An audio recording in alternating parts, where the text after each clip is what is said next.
St. Valentine's Day is tomorrow.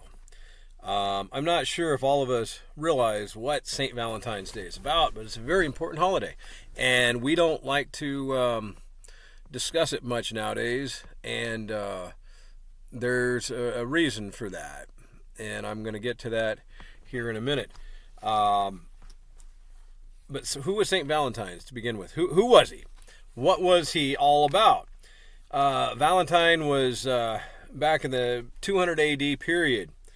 He was a Roman Orthodox, Eastern Orthodox priest that would, he did a lot of good works where he was. He was known for that, but he's also known, the main thing he was known for is presiding over marriages for Roman soldiers. And he believed this was very important to do, that people should get married and not fornicate. And so he was big into marriages. Well, the Roman emperor at one point decided to make it illegal for the Roman soldiers to be married, to have spouses, because he wanted them single men. Valentine disagreed with this, and he continued to perform marriages for soldiers because he didn't want them to live in sin and fornicate. And so he would perform these marriages illegally, and it finally caught up to him. In 269 A.D., he was arrested and he was hung on February the 14th. He was executed by hanging, and that's when we celebrate Valentine's Day every year, is now February the 14th.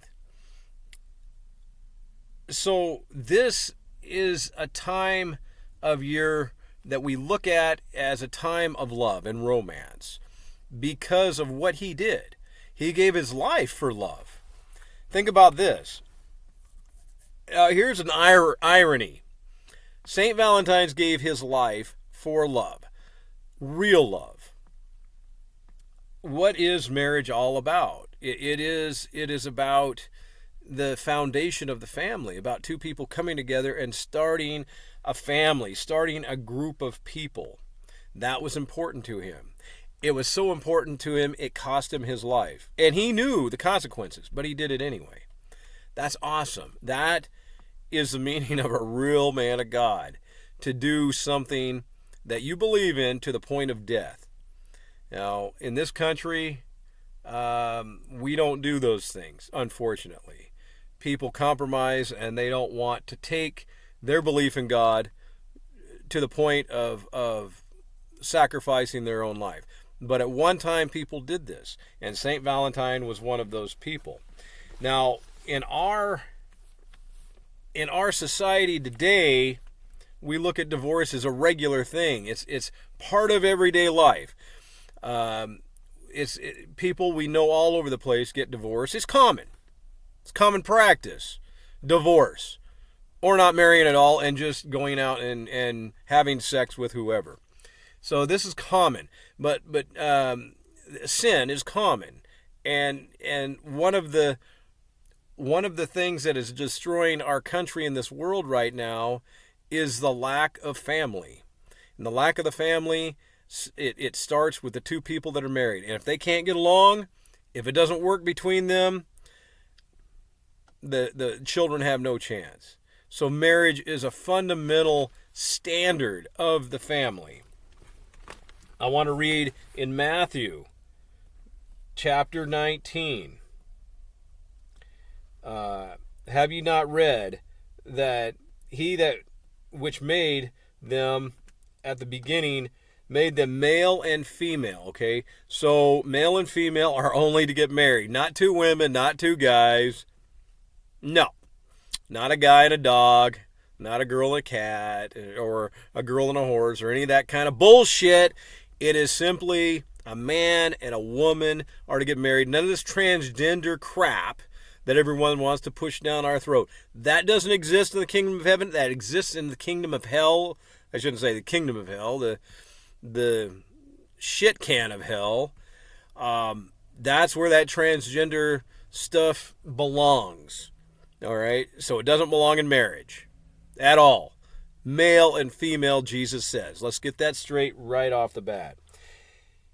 And said, for this cause shall a man leave his father and mother, and shall cleave to his wife, and they shall be twain, shall be one flesh.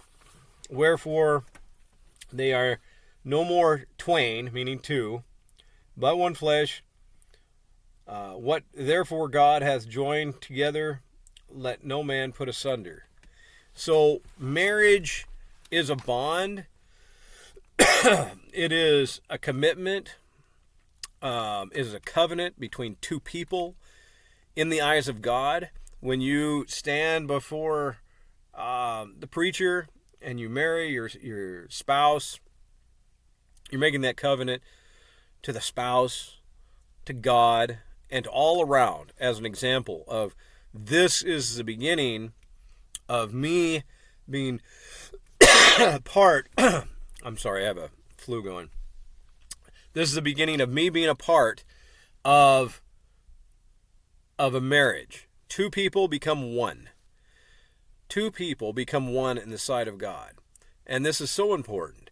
And you see people that are messed up all the time in life because they had a crappy childhood because their parents got divorced. Yeah. So that can't happen. We need to stick by this commitment. We need to stay by our covenant. The covenant we make before us and God and the whole community. It is so important. Valentine's Day is a day of love. It is true love between a man and a woman in the sight of Almighty God. And so when you think of Valentine's Day, think of these things. And let's remember it's all about love.